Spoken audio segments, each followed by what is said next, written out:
প্রধানমন্ত্রীর হাত ধরে বঙ্গবন্ধুর সোনার বাংলার স্বপ্ন বাস্তবায়িত হচ্ছে বললেন জেলা প্রশাসক। এবং ফেনীতে ১৭ বছরের কারাদণ্ডপ্রাপ্ত আসামিকে ২১ বছর পর গ্রেফতার।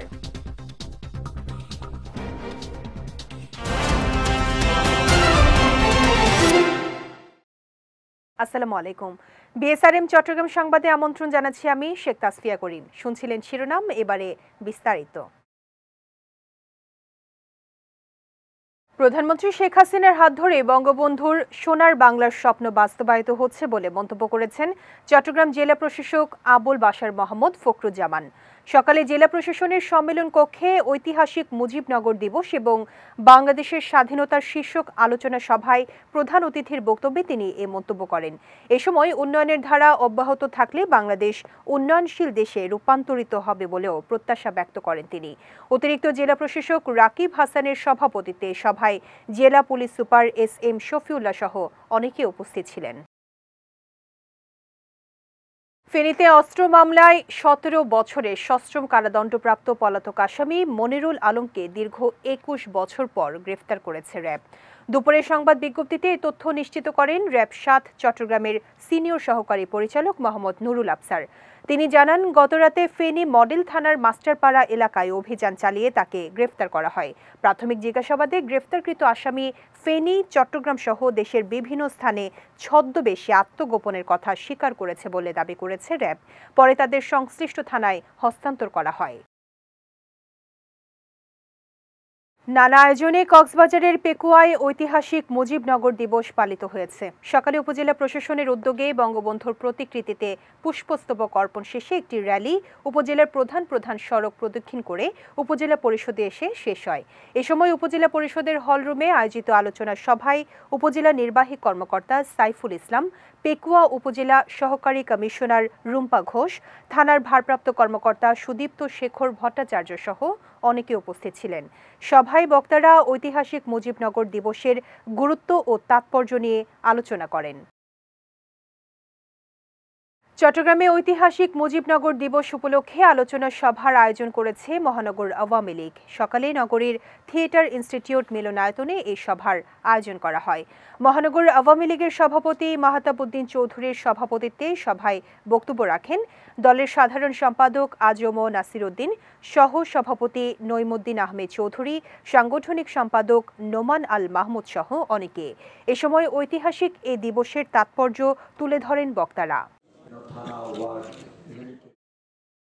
চট্টগ্রামের ফিরিঙ্গি বাজার টেকপাড়া বস্তিতে অগ্নিকাণ্ডে ক্ষতিগ্রস্তদের মাঝে জরুরি ত্রাণ সামগ্রী বিতরণ করেছে Bangladesh red crescent society Chattogram city unit. দুপুরে চট্টগ্রাম সিটি কর্পোরেশনের মেয়র ও চট্টগ্রাম সিটি রেড ক্রিসেন্টের চেয়ারম্যান এম রেজাউল করিম চৌধুরী এসব ত্রাণ সামগ্রী বিতরণ করেন। চট্টগ্রাম জেলা পরিষদের চেয়ারম্যান এটিএম পিয়ারুল ইসলামের সভাপতিত্বে অনুষ্ঠানে উপস্থিত ছিলেন সিটি রেড ক্রিসেন্টের সেক্রেটারি আব্দুল জব্বার, কার্যকরী পর্ষদ সদস্য এইচ.এম. সালাউদ্দিন, মোশরাফুল হক চৌধুরী পাভেল সহ অনেকে। এ সময় অগ্নিকাণ্ডে ক্ষতিগ্রস্ত ১২০টি পরিবারের মাঝে জরুরি ত্রাণ সামগ্রী বিতরণ করা হয়। মানবিক হয়ে সবাইকে আত্মমানবতার সেবায় কাজ করার আহ্বান জানিয়েছেন চট্টগ্রাম জেলা পরিষদের চেয়ারম্যান এটিএম পিয়ারুল ইসলাম। সকালে Bangladesh red crescent society Chittagong জেলা ইউনিটের তত্ত্বাবধানে জেমিসন রেড ক্রিসেন্ট মাতৃসদন হাসপাতাল পরিচালিত HSBC Red Crescent thalassemia and research সেন্টারে সেবা গ্রহণকারী রোগীদের সহায়তা কার্ড প্রদান অনুষ্ঠানে তিনি এ আহ্বান জানান। জেলা রেড ক্রিসেন্টের সেক্রেটারি মোহাম্মদ আসলাম খানের সভাপতিত্বে অনুষ্ঠানে রেড ক্রিসেন্ট অ্যালামনাই চট্টগ্রামের সভাপতি গোলাম বাকি মাসুদ, সিটি রেড ক্রিসেন্টের সেক্রেটারি আব্দুল জব্বার সহ অনেকে উপস্থিত ছিলেন। চট্টগ্রামের ফিরিঙ্গি বাজারে অগ্নিকাণ্ডে ক্ষতিগ্রস্তদের মাঝে শিক্ষামন্ত্রী বহিবুল হাসান চৌধুরী নওফেলের পক্ষে মানবিক সহায়তা প্রদান করা হয়েছে। গতকাল বিকেলে ত্রাণ বিতরণ কার্যক্রমে অন্যান্যের মধ্যে উপস্থিত ছিলেন স্থানীয় কাউন্সিলর হাসান মুরাদ বিপ্লব, ৩৪ নম্বর পাথরঘাটা ওয়ার্ড কাউন্সিলর পুলক খাস্তগির, সংরক্ষিত মহিলা কাউন্সিলর বেগম লুৎফুন্নেসা দোভাষ বেবি, নগর ছাত্রলীগের সাবেক সাধারণ সম্পাদক মোহাম্মদ সালাউদ্দিন, শিক্ষামন্ত্রীর ব্যক্তিগত সহকারী রাহুল দাসসহ অনেকে। এ সময় বক্তারা দুর্যোগে ক্ষতিগ্রস্ত মানুষের জন্য বর্তমান সরকারের নানা কর্মকাণ্ডের কথা তুলে ধরেন। ঐতিহাসিক মুজিবনগর দিবস উপলক্ষে রাঙামাটির কাপ্তায়ে আলোচনা সভা অনুষ্ঠিত হয়েছে।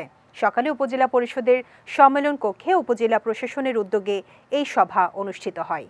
উপজেলা নির্বাহী কর্মকর্তা মোহাম্মদ মহিউদ্দিনের সভাপতিত্বে সভায় উপজেলা পরিষদ চেয়ারম্যান মফিজুল হক, কাপ্তাই থানার ভারপ্রাপ্ত কর্মকর্তা আবুল কালাম, সহকারী তথ্য অফিসার দেলোয়ার হোসেন সহ অনেকে উপস্থিত ছিলেন। টেকনাফে ঐতিহাসিক মুজিবনগর দিবস উপলক্ষে আলোচনা সভা ও দোয়া মাহফিল অনুষ্ঠিত হয়েছে। সকালে উপজেলা প্রশাসনের আয়োজনে উপজেলা পরিষদ মিলনায়তনে মাহফিলটি অনুষ্ঠিত হয়। এ সময় টেকনাফ উপজেলা একাডেমিক সুপারভাইজার নুরুল আফসার, নির্বাহী কর্মকর্তা মোহাম্মদ আদনান চৌধুরী, সহকারী কমিশনার মোহাম্মদ সাফকাত চৌধুরী সহ অনেকে উপস্থিত ছিলেন। চট্টগ্রামের সাতকানিয়ায় ঐতিহ্যবাহী দ্বীনী শিক্ষা প্রতিষ্ঠান জাফরাবাদ ফাজিল মাদ্রাসায় ঈদ পুনর্মিলনী ইসালে সাওয়াব মাহফিল ও সংবর্ধনা অনুষ্ঠিত হয়েছে। গতকাল বিকেলে মাদ্রাসার প্রাক্তন ছাত্র পরিষদের উদ্যোগে এর আয়োজন করা হয়। এ সময় মাদ্রাসার ১৯ জন শিক্ষককে মরণোত্তর সম্মাননা ক্রেস্ট দেয়া হয়। অনুষ্ঠানের সমাপনী মোনাজাত পরিচালনা করেন বাঁশখালী কালীপুর দরবার শরীফের পীর মাওলানা জগলুল ইসলাম। এ সময় হাশিমপুর মকবুলিয়া কামিল মাদ্রাসার উপাধ্যক্ষ মাওলানা হারুনুর রশিদ হেলালের সভাপতিত্বে অনুষ্ঠানে চট্টগ্রাম বিশ্ববিদ্যালয়ের আরবি বিভাগের সাবেক chairman professor doctor Mohammad Yunus, social ইসলামী ব্যাংকের ডেপুটি ম্যানেজিং ডিরেক্টর মোহাম্মদ ফোরকানুল্লাহ, মাদ্রাসা পরিচালনা কমিটির সভাপতি মনসুর আলম সহ অনেকে উপস্থিত ছিলেন।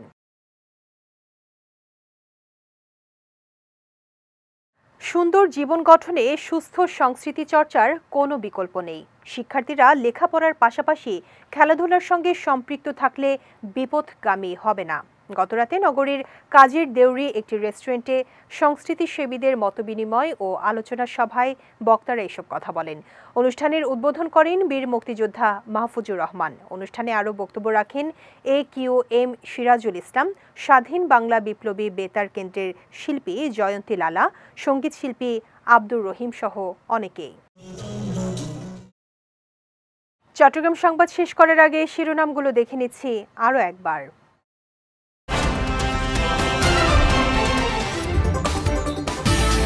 প্রধানমন্ত্রীর হাত ধরে বঙ্গবন্ধুর সোনার বাংলার স্বপ্ন বাস্তবায়িত হচ্ছে বললেন জেলা প্রশাসক।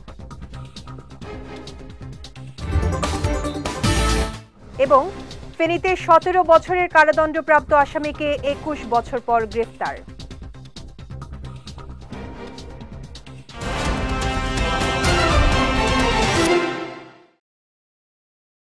চট্টগ্রাম সংবাদ শেষে আজকের মতো আমি শেখ তাসফিয়া করিম আপনাদের কাছ থেকে বিদায় নিচ্ছি। রাত ৯টা ১৫ আমাদের পরবর্তী বিজয় রাতের সংবাদ দেখার আমন্ত্রণ রইল।